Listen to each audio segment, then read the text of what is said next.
Hello दोस्तों, आप सभी का एक नए वीडियो में स्वागत है। और दोस्तों, आज हम लोग ट्रांसलेशन के द्वारा एक स्टोरी लिखने जा रहे हैं। तो आज का वीडियो काफी इंटरेस्टिंग और नॉलेजेबल है। आप लोग सभी इस वीडियो को अंत तक जरूर देखिएगा। और दोस्तों, अभी तक आप लोगों ने मेरे चैनल को सब्सक्राइब नहीं किया है तो जरूर सब्सक्राइब कर लीजिए। और यदि आप पहली बार आए हैं तो एक बार मेरे चैनल के सभी वीडियोज को जरूर देखिएगा, तो आपको भी एहसास हो जाएगा कि यहाँ पर आप इंग्लिश सीखते हैं। और दोस्तों, सभी वीडियोज को जरूर देखिएगा, आपके लिए प्लेलिस्ट बना हुआ है। यदि आप बिल्कुल जीरो लेवल से इंग्लिश सीखना चाहते हैं, आपको कुछ भी नहीं आता है, तो लेसन 1 से जरूर देखेंगे। और यदि आपको थोड़ी बहुत इंग्लिश आती है, तो जिस तरीके से मैं यहाँ स्टोरी लिखने जा रहा हूँ, इसी तरह से प्रैक्टिस सेट बनाया गया है, तो आप उसे जरूर देख सकते हैं। और यदि आप 10 सीखना चाहते हैं तो 10 के प्लेलिस्ट में जरूर जाएंगे। और दोस्तों, यदि आप एडवांस्ड इंग्लिश लर्नर हैं और कंपटीशन लेवल की इंग्लिश सीखना चाहते हैं, तो आपके लिए भी एक प्लेलिस्ट बना हुआ है कॉम्पिटिटिव इंग्लिश, उस पर जरूर जाएंगे। दोस्तों, आज का पहला सेंटेंस है, 3 मित्र कहीं जा रहे थे। तो 3 दोस्त या 3 मित्र कहीं जा रहे थे। दोस्तों, सबसे पहले यह किस टेंस में है? जा रहे थे, यानी कि बीते हुए समय में, भूतकाल में, पास्ट में काम जारी था। जैसे मैं पढ़ रहा था, आई वॉज रीडिंग। मैं खेल रहा था, आई वॉज प्लेइंग। वे लोग सो रहे थे, दे वर स्लीपिंग। तो इसमें वाज वर लगता है। क्या लगता है? वाज वर। और वर्ब में आईएनजी फॉर्म लगता है। तो दोस्तों, यहां पर क्या हो जाएगा? 3 मित्र का लिखेंगे 3 फ्रेंड्स। और दोस्तों, यहां पर दोस्तों की संख्या 3 है, इसलिए यहां पर वर यूज करेंगे, क्योंकि एक से अधिक में वर यूज होता है और सिंगुलर नंबर के लिए वॉज यूज होता है और आई के साथ भी वॉज लगता है। तो यहां पर हो जाएगा 3 फ्रेंड्स वर गोइंग। कहीं का लिखेंगे somewhere. 3 friends were going somewhere. 3 मित्र कहीं जा रहे थे। रास्ते में उन्हें 10 रुपये का नोट पड़ा मिला। क्या मिला? 10 रुपये का नोट। रास्ते में, ऑन द वे। और यहां पर मिला यानी कि सिंपल पास्ट टेंस। मिलना के लिए आप फाइंड यूज कर सकते हैं, और फाइंड का वर्ब फॉर्म होता है फाउंड, और वर्ब 3 भी होता है फाउंड। और दोस्तों, फाउंड भी खुद में एक वर्ब है। फाउंड का मतलब होता है स्थापित करना। जैसे फाउंडेशन, फाउंड से फाउंडेशन बनता है ना, तो फाउंड भी एक वर्ब है। पहले देखिए, फाइंड का फाउंड, और फाउंड खुद में एक वर्ब है जिसका वर्ब फॉर्म होता है फाउंडेड, फाउंडेड, यानी वर्ब के अंदर वर्ब। और दोस्तों, मैं आप लोगों को लाइव वर्ब के बारे में भी बताऊंगा, और इसके भी कुछ इंटरेस्टिंग फैक्ट है, तो वो मैं आप लोगों को नेक्स्ट वीडियो में बताऊंगा। अभी बस ये समझ लीजिए कि लेटा हुआ का लाइंग लिखना है या पड़ा हुआ का लाइंग लिखना है। तो रास्ते में उन्हें 10 रुपये का नोट पड़ा मिला। उन्हें का लिखेंगे दे, और यहां पर यूज करेंगे verb two found. They found a 10 rupee note.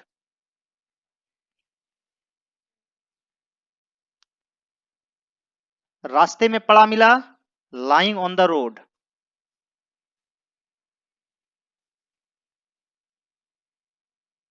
तीनों ने फैसला लिया कि जो व्यक्ति सबसे अधिक अविश्वसनीय झूठा गप सुनाएगा, यह नोट पाएगा। तो यहां पर सब्जेक्ट क्या है? तीनों ने।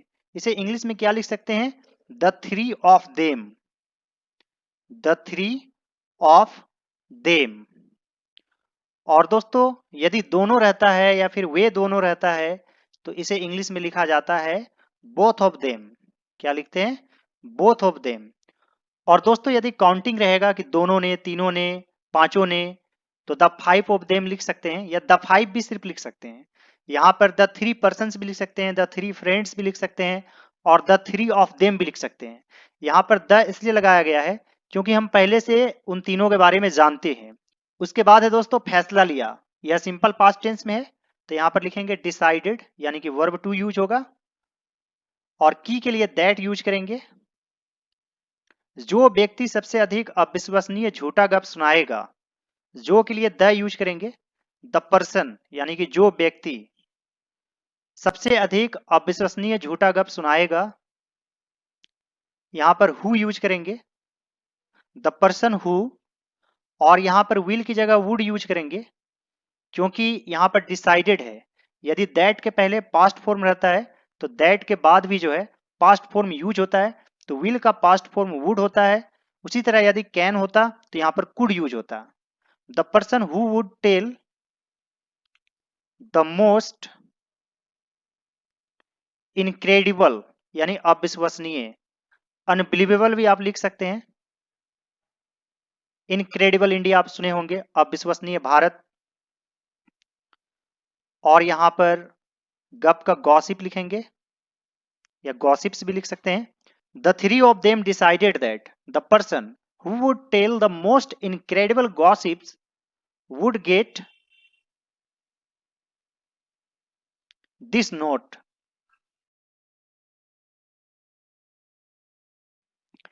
एक मित्र ने कहा, मैंने एक बार जंगल में एक ऐसी चिड़िया देखी थी जिसका शरीर मछली जैसा था और मुंह स्त्री जैसा। एक मित्र ने कहा, वन ऑफ देम भी आप लिख सकते हैं, उनमें से कोई एक,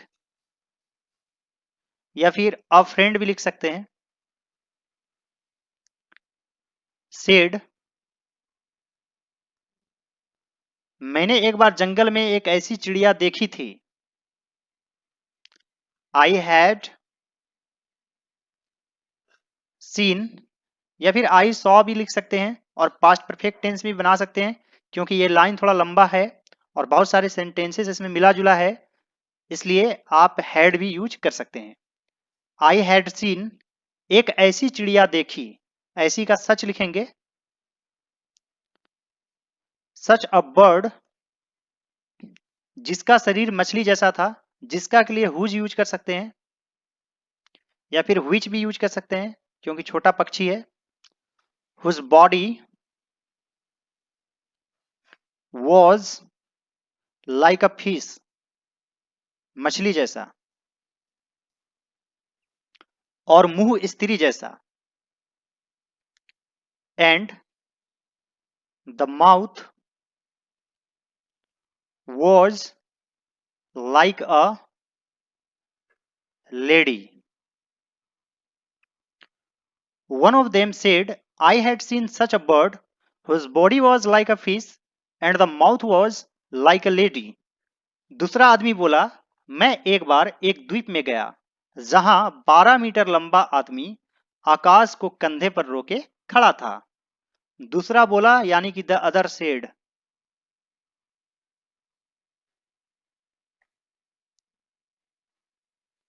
मैं एक बार एक द्वीप में गया, गया यानी कि simple past tense, went use करेंगे। I went to an island. यहां पर ए साइलेंट है, उसे नहीं पढ़ते हैं और इसे आइलैंड पढ़ा जाता है। आई यहां पर वॉवेल है इसलिए एन यूज करेंगे। The other said, I went to an island, जहां, जहां के लिए वेयर यूज होता है और कहां के लिए भी होता है। 12 मीटर लंबा आदमी आकाश को कंधे पर रोके खड़ा था। वेयर 12 मीटर टॉल, यहां पर लंबा के लिए टॉल यूज करेंगे। लॉन्ग में भी लंबा होता है लेकिन वह इंसान में यूज नहीं होता है, किसी वस्तु में यूज होता है। 12 मीटर टॉल मैन आकाश को कंधे पर रोके खड़ा था। और दोस्तों स्टैंड मीन्स क्या होता है? खड़ा होना, स्टैंड अप, सिट डाउन। और स्टैंड का वर्ब टू होता है स्टूड, यानी खड़ा था के लिए आप स्टूड यूज कर सकते हैं।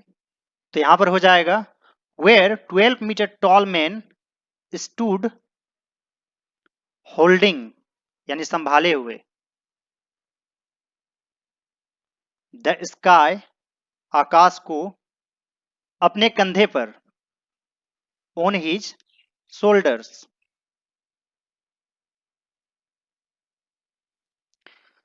The other said, I went to an island where 12-meter tall man stood holding the sky on his shoulders. तीसरा बोला, तुम दोनों गप सुनाने की कला में निपुण नहीं हो।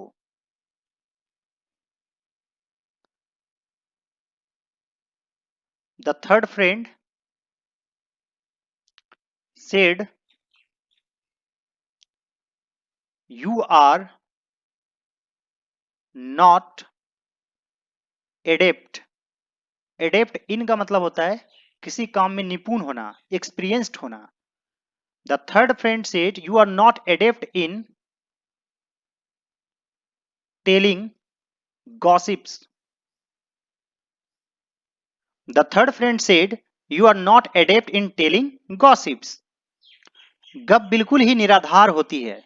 निराधार यानी कि जिसका कोई बेस नहीं होता है, बेसलेस आप बोल सकते हैं। तो यहां पर लिखेंगे द गॉसिप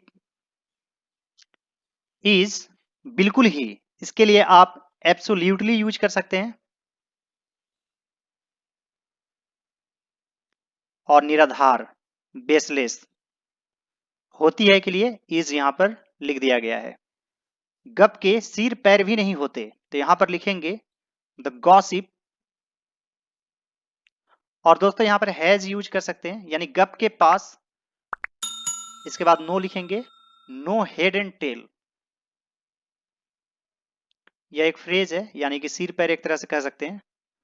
और दोस्तों यहां पर आप डजंट हैव का भी यूज कर सकते हैं। Doesn't have, the gossip doesn't have head and tail. मैंने एक मेले में 50 औरतें देखी। आई सॉ, यह सिंपल पास्ट टेंस में है, तो यहां पर सी से सॉ हो जाएगा, verb two. I saw 50 women in a fair, एक मेले में।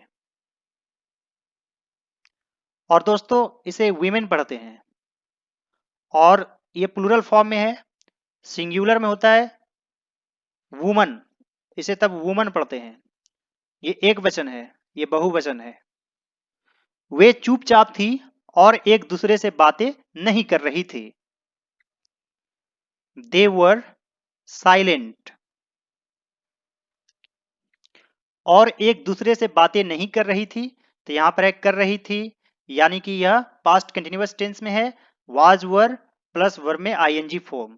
तो यहां पर वर लिखेंगे, एक से अधिक है, एंड वर नॉट टॉकिंग, एक दूसरे से, टू वन अनदर। तो दोस्तों एक दूसरे के लिए वन अनदर भी होता है और ईच अदर भी होता है। यदि दो व्यक्ति हैं तो ईच अदर यूज करेंगे, और दो से अधिक है तो वन अनदर यूज करेंगे। और यहां पर तो संख्या 50 है, इसलिए क्या होगा, one another. They were silent and were not talking to one another. उम्मीद करता हूं दोस्तों कि आज का वीडियो आप लोगों को अच्छा लगा होगा। यदि यह वीडियो आप लोगों को अच्छा लगे तो इस वीडियो को जरूर लाइक कीजिएगा, और यदि अभी तक आप लोगों ने मेरे चैनल को सब्सक्राइब नहीं किया है तो जरूर सब्सक्राइब कर लीजिए। और दोस्तों यदि आप इसी तरह से ट्रांसलेशन की प्रैक्टिस करना चाहते हैं, एडवांस्ड इंग्लिश सीखना चाहते हैं, तो आप लोग सभी ट्रांसलेशन प्रैक्टिस सेट की वीडियोज को जरूर देखेंगे। इसके अलावा यदि आप शुरू से टेंस सीखना चाहते हैं तो टेंस की प्लेलिस्ट में जाइए, और यदि आप बिल्कुल जीरो लेवल से इंग्लिश सीखना चाहते हैं स्टेप बाय स्टेप, तो लेसन 1 से जरूर देखेंगे। All right, friends, thanks for watching. Have a great day. Enjoy yourself.